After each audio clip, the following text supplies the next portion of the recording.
क्या नाम है? मेरा नाम दर्शन कुमार मनास, मैं प्रेसिडेंट ठाकुर सभा बनी। अच्छा सर, आज 5 साल हो गए हैं आर्टिकल 370 को हटे हुए जम्मू कश्मीर। इसका कितना फ़ायदा है बनी में, कितना फ़ायदा हुआ?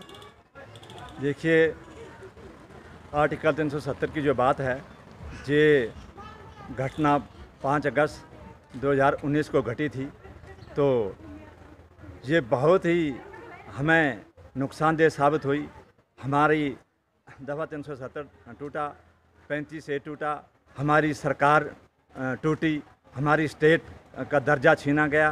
तो इससे फ़ायदा तो कुछ भी नहीं हमें ग्राउंड पे दिखाई नहीं देता है, वरना फ़ायदा ये हुआ कि हम लोग को बात करने के लिए, पूछने के लिए कोई नुमाइंदा नहीं हमारा जो हमारी बात करे, जो हमारी समस्याओं का समाधान करे।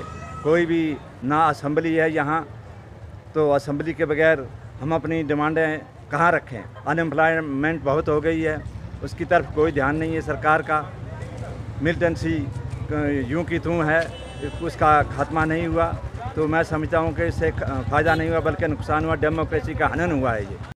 सर क्या नाम है? मेरा नाम Thakur Lekhraj.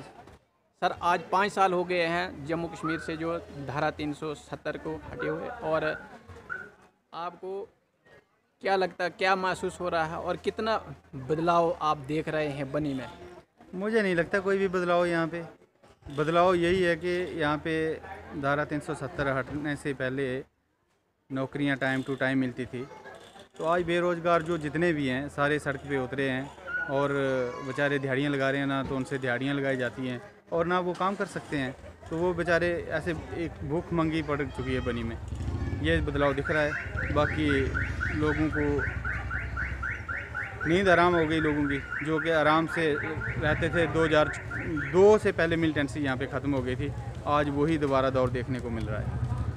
Thank you. Sir क्या नाम है? मेरा नाम ठाकुर जसवंत सिंह, मैं एक सरपंच, नायब सरपंच बनी और MC प्रेसिडेंट, ब्लॉक प्रेसिडेंट बनी हूँ।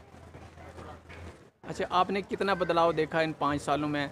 जैसे कि 5 अगस्त 2019 को जम्मू कश्मीर से जो ये आर्टिकल 370 को हटाया गया था, उसके बाद आपने क्या बदलाव बनी में देखा इन 5 सालों में, और क्या फ़ायदा हुआ इसका? मेरे हिसाब से जो भी यहाँ से दफ़ा 370 जो भी हमारी स्टेट से हटा, मेरे हिसाब से जहाँ तक मेरा तजर्बा है कि पूरे हमारे J&K स्टेट को दफ़ा 370 हटने से और 35A ख़त्म होने से टोटली नुकसान ही नुकसान हुआ, कोई भी फ़ायदा नहीं हुआ। क्योंकि जब यहाँ पे NC और कांग्रेस की सरकारें हुआ करती थी तो बच्चों को नौकरियाँ मिलती थी, बेरोज़गारी का कोई इतना ख़ास मसला नहीं था, मज़दूरों को मज़दूरी मिलती थी और बाकी जो भी यहाँ पे काम चलते थे, और छोटी मोटी नौकरियाँ भी, बड़ी नौकरियाँ भी मिलती हैं। जब से ये 10 सालों के अंदर ये सेंटर की सरकार यहाँ पे आई है, BJP सरकार आई है, तब से लोगों को यहाँ पे सिर्फ हरासमेंट किया जा रहा है और तानाशाही के ज़ोर पे लोगों को दबोचा जा रहा है।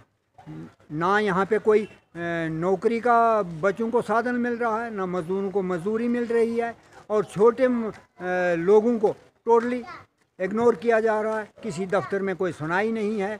जब NC की सरकार हुआ करती थी तो यहाँ पे लोगों को नौकरियाँ भी मिलती थी, रोज़गार भी मिलते हैं। हाल ही में हमारे 2 साल हुए SPO थे यहाँ पे, जो मिलिटेंसी के दौरान, जिन्होंने मिलिटेंसी के दौरान लोगों की हिफाजत भी की, उनको भी इन्होंने अभी 1 साल से घर में बैठा दिया। तो आज फिर दोबारा फिर ये कहते हैं भाजपा वाले कि हमने यहाँ से मिलिटेंसी टोटल ख़त्म कर दी। तो आज देखो, आज फिर दोबारा मिलिटेंसी ने फिर दोबारा जोर पकड़ लिया है। ना जाने ये क्या वजह है, गवर्नमेंट की कमज़ोरी है या क्या है।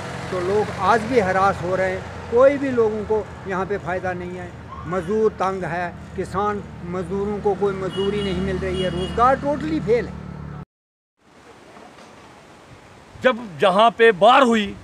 जब बार हुई तो अटल बिहारी वाजपेयी ने पूरी फौज लगाई। करगिल वार याद करो। 370 में आज क्या हो रहा है? मिलिटेंसी द्वारा पीक पे है। बनी जैसे एरिया में मिलिटेंट घुसे हुए हैं। हमारे फौजी जवानों को शरेआम उनका गला रहता जा रहा है, अम्बुश लगा के मारा जा रहा है। तो कहाँ है सोई हुई ये सरकारें? 370 टूटने के, देखिए वाह भाई वो करे जो इनके चमचे होंगे।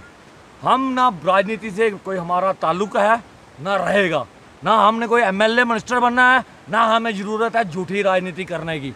हम सोशल एक्टिविस्ट हैं और जो मेरी बनी के लिए जो मुझे दिखता है कि यहाँ ये होना चाहिए ठीक, तो उसके लिए मैं प्रयास करता हूँ, एडमिनिस्ट्रेशन के नोटिस में लाता हूँ और एडमिनिस्ट्रेशन का थैंक्स करता हूँ कि एडमिनिस्ट्रेशन बहुत अच्छा काम करती है, बिल्कुल करती है, हर बंदे की सुनवाई होती है। लेकिन इन जैसे चंद ठेकेदार जो समाज में बैठे हुए पॉलिटिशियन बने हुए हैं, ये एडमिनिस्ट्रेशन पर दबाव डाल के अपनी राजनीति चमकाते हैं। तो मैं इनको बता देना चाहता हूँ, यूथ बनी में बहुत से लीडर हैं और हर बंदे के अंदर पॉलिटिशियन बनने का टैलेंट है, छुपा हुआ है। तो मैं जो पार्टी में बड़े बड़े ओहदे पे जैसे पीएमओ साहब बैठे हैं, बीएल संतोष संगठन मंत्री हैं इनके भाजपा के, अशोक कोल जी कठुआ यहाँ जम्मू बैठे हुए हैं, और जितने भी जो बड़े मोदी जी ये बड़े बड़े ऊपर चेयर्स में बैठे हैं और जो अपने जो इनको फंड देते हैं कि आप लोग ये जनता तक प्रोवाइड करिए, जनता को इंसाफ दीजिए। तो आज उनके जो जनता के लिए हो रहा है वो क्या हो रहा है? सिर्फ करप्शन है भाई साहब। 370 टूटने के बाद ये है कि मंदिरों की लैंड इंक्रोचमेंट होगी, सनातन के जो ठेकेदार बने हुए हैं वो सोए हुए हैं। क्यों सोए हैं? क्यों? उनको वोट चाहिए और वोट कल्प्रिट का भी चाहिए, सही का भी चाहिए। लेकिन समाज में करप्शन तब तक नहीं खत्म होगी जब तक ऐसे लीडर करप्टेड लोगों के साथ मिलके मंदिरों का किराया रोकेंगे और बड़ी बड़ी स्टेजों में बैठ के धर्म की राजनीति करेंगे। तो ऐसे अगली बार नहीं होना। मंदिर का किराया लगेगा और किसी की भी हाई कोर्ट है, सुप्रीम कोर्ट है, मंदिर का किराया लग के रहेगा, चाहे पॉलिटिशियन लो, चाहे पॉलिटिशियन का कोई गुरु क्यों ना हो। ये मंदिरों के लिए लड़ाई और सनातनी ऐसे नहीं दिखाते कि धर्म ही है। तुम्हारे कहने से हम हिंदू नहीं बनने वाले, तुम्हारे कहने से हम मुसलमान नहीं बनने वाले। जिस धर्म में पैदा हुए ना उसके लिए जान दे सकते हैं और उसके लिए कार्य भी कर सकते हैं। तो रही बात मेरी, पॉलिटिक्स करनी है तो अपने पॉलिटिक्स करिए, मंदिरों के साथ नहीं। लीडरशिप बहुत बड़े आए, लीडर बड़े चले गए। देश पहले भी था, आज भी है और आगे भी रहेगा। और हम जैसे लोग देश को सुरक्षित देखना चाहते हैं, अपनी सोसाइटी में करप्शन को हटाना चाहते हैं, अपने एरिया में ड्रग को ख़त्म करना चाहते हैं, अपने हॉस्पिटलाइजेशन को ठीक देखना चाहते हैं, एजुकेशन डिपार्टमेंट को ठीक देना चाहते हैं और कोई भी करप्शन नहीं देखना चाहते। जय हिंद, वंदे मातरम। सर क्या नाम है आपका? पवन चौहान। मैं भारतीय जनता पार्टी का एक छोटा सा कार्यकर्ता हूं यहाँ पर। सर आप कितना बदलाव देख रहे हैं कि जब के 5 अगस्त 2019 को जम्मू कश्मीर से आर्टिकल 370 हटाया गया था, बनी में आप कितना बदलाव देख रहे हैं?